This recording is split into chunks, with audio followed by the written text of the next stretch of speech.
प्रधानमंत्री जी, आपके कार्यकाल में लोगों ने बड़े सारे इश्यूज उठाए। कोई टुकड़े टुकड़े गैंग हो गया, किसी ने बोला कि बुद्धिजीवी लोग लेटर लिखने लगे, इस तरह की कई सारी बातें हुई। 5 साल में कुछ ना कुछ चलता रहा। अवार्ड वापसी गैंग हो गया। 2 चीज़ें हुई, या तो भ्रष्टाचार चस्पा कर दो, दूसरी चीज़ जो पिनाज ने बोली कि किसी तरह से ये बताओ कि राष्ट्र के लिए मोदी अच्छा नहीं है। तीसरी चीज़ जो हुई, आपके बारे में कहा गया मोदी जी हैं तो लोकतंत्र खतरे में है। जब आप ये सुनते हैं तो आपकी प्रतिक्रिया क्या होती है? क्या आपके रहते वाकई लोकतंत्र खतरे में है? हमारे देश में मुख्यमंत्री और प्रधानमंत्री दोनों को अगर जोड़ दिया जाए, क्योंकि दोनों निर्णायक पोजीशन है, तो एक तो मैं लंबे अरसे तक मुख्यमंत्री रह के आया हूं। क्या मेरे इस लंबे अरसे तक मुख्यमंत्री रह के आया हूं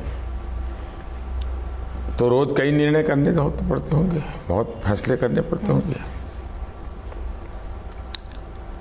इन लोगों ने खोज के निकालना चाहिए था कि हाँ, ये मोदी का जो व्यवहार है ये सिद्ध करता है हमारे आरोपों को। वो तो हुआ नहीं है। 5 साल से प्रधानमंत्री हूं, 5 साल में इतनी पार्लियामेंट के सत्र चले, एक में तो बता दें कि हाँ, ये है जो आप लोकतंत्र में विश्वास नहीं करते। ये ऐसा तो कुछ कर नहीं रहे, हवाबाजी कर रहे हैं। और मेरा सरकार चलाने का तरीका कैसा है? मैं गुजरात में था, नया नया था, मुझे कोई सरकार का एक्सपीरियंस तो था नहीं। और महीने की आखिर में ढेर सारी फाइलें आ जाती थी साइन करने के लिए, और मैं देख रहा था कि किसी न किसी को नोटिस देना, मेमो देना, एक्सप्लेनेशन मांगना, सस्पेंशन का, ऐसे आती थी फाइलें। तो शुरू में तो मैंने फाइलों पे साइन करता रहा। 1-2 महीने चला। मैंने पूछा, मैंने कहा भाई ये क्या है? नहीं बोले साहब, इन पर ये इंक्वायरी चल रही थी और ये कल रिटायर्ड होने वाले हैं, इसलिए आज उनके नोट को नोटिस करना अच्छा जरूरी है। मैंने सबको बुलाया। मैंने कहा मेरे पास ऐसी कोई फाइल लाना नहीं। जिस इंसान ने 30-35 साल सरकार में काम किया, घटना 20 साल पुरानी है, 15 साल पुरानी है, और आज जब वो रिटायर्ड हो रहा है, घर जा रहा है, आप उसको नोटिस थमा रहे हो। मगर नोटिस थमानी होगी तो 6 महीने पहले कर लो, ताकि उसको जवाब देने का मौका मिले। ये बताइए मुझे, ये लोकतंत्र की मजबूती है कि नहीं?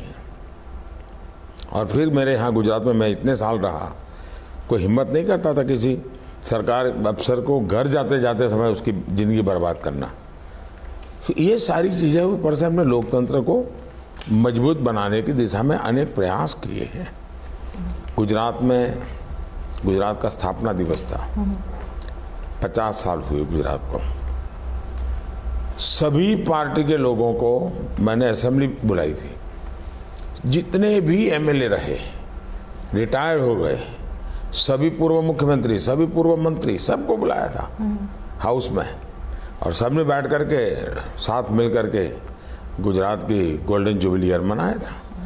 तो मेरी हर आचरण में देखोगे तो लोकतंत्र को स्ट्रेंथन करने वाले कदम आपको मिलेंगे।